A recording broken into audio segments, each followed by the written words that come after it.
Happy Investor, kembali lagi dengan NH Korindo Sekuritas. Hari ini Kamis 25 Mei 2023 seperti biasa akan memaparkan market update dan juga rekomendasi saham.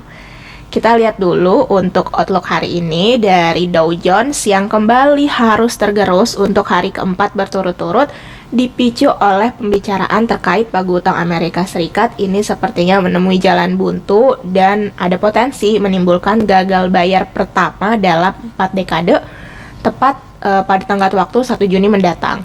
Dow Jones memimpin pelemahan atau turun 0,77%.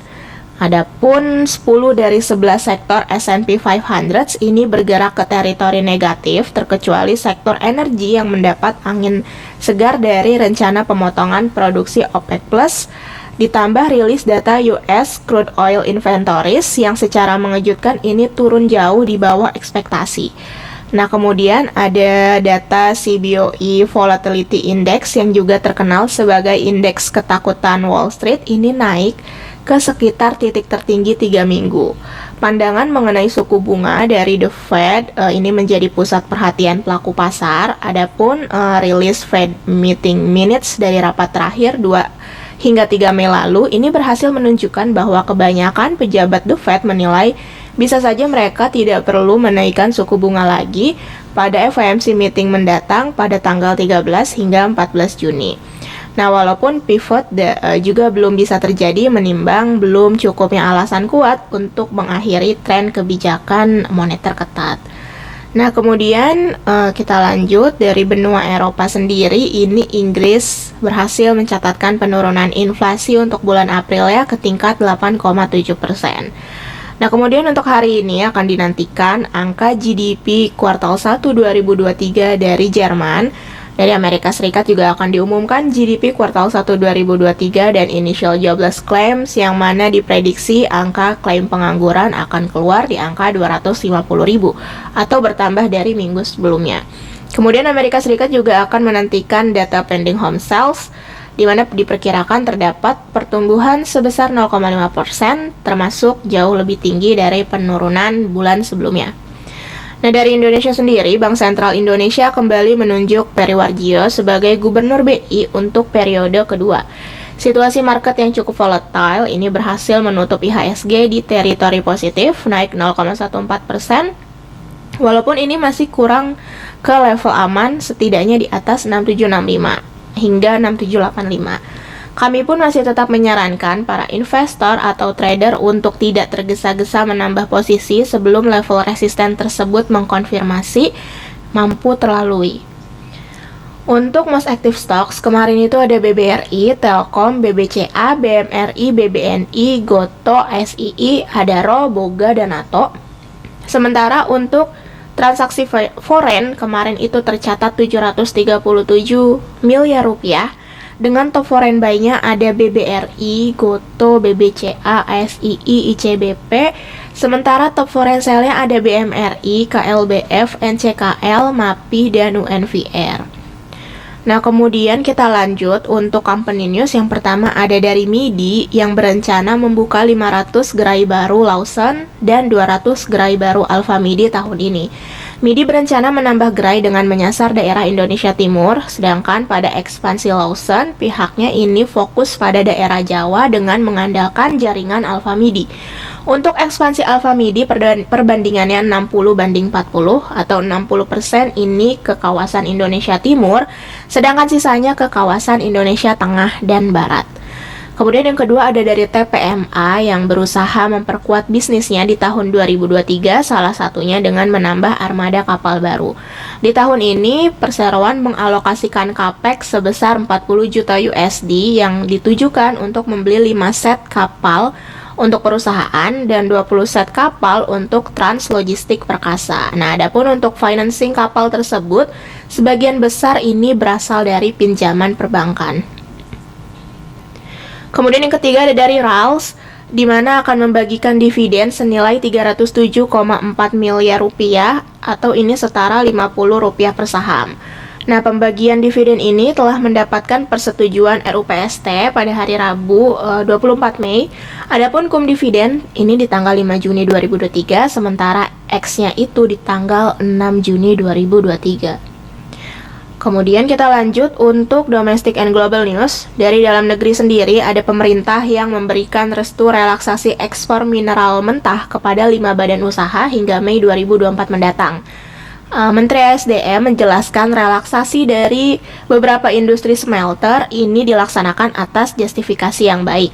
Pemerintah berkunjung langsung ke lapangan, memiliki tim yang bisa melakukan perhitungan dan memverifikasi progres pembangunan.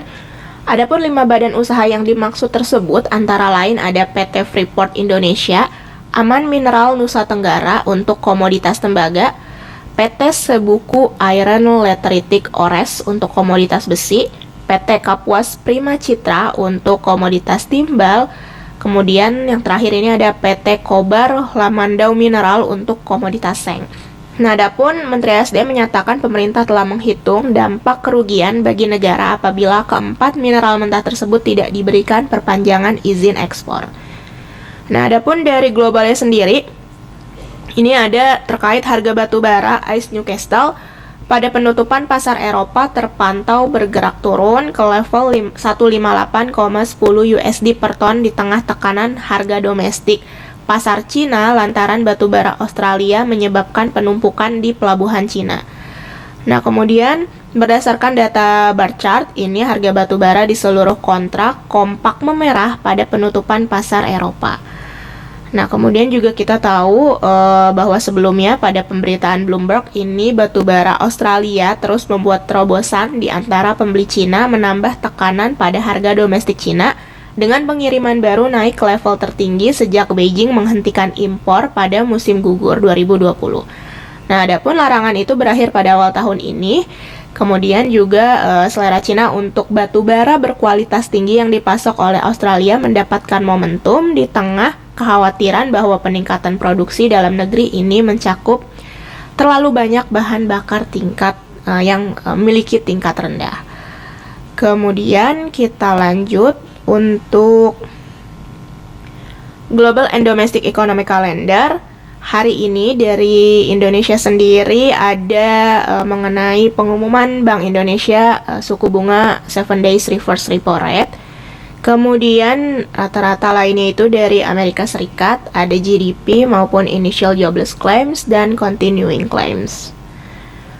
Untuk corporate calendar hari ini RUPS ada dari emiten Arto, BJBR, BSBK, Buka, EDG, LP, Globe, IPAC, Emrey, Omet, PBSA, SDPC, Silo, SPTO, Trio, Vici, WSKT, dan Zata.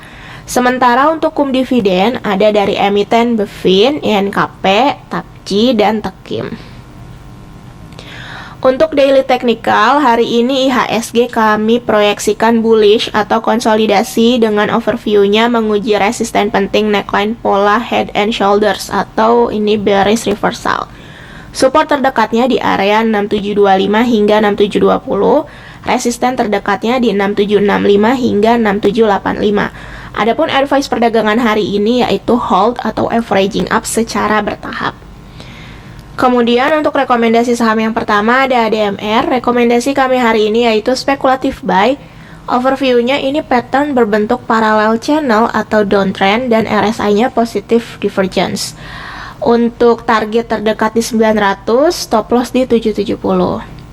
Kemudian ada MEDC. Rekomendasi kami hari ini spekulatif buy. Overview-nya rebound dari support level previous low dan RSI positive divergence. Target terdekat di 930, kemudian stop loss-nya di 830. Kemudian ada Hill, rekomendasi kami hari ini buy on break, overview-nya ini tepat pada resisten upper channel atau downtrend. Target terdekatnya di 1600, stop loss di 1390. Kemudian ada MDKA, rekomendasi kami hari ini spekulatif buy dengan overview uji support midterm dan RSI-nya positive divergence. Target di 3120 dan stop loss-nya di 2810. Kemudian ada Cepin, rekomendasi kami hari ini buy, overview-nya ini break pattern parallel channel, Kemudian juga menguji resisten level previous high-nya. Target terdekat di 5.300 hingga 5.400, kemudian stop loss di 4840. Oke, sekian mengenai paparan hari ini. Terima kasih.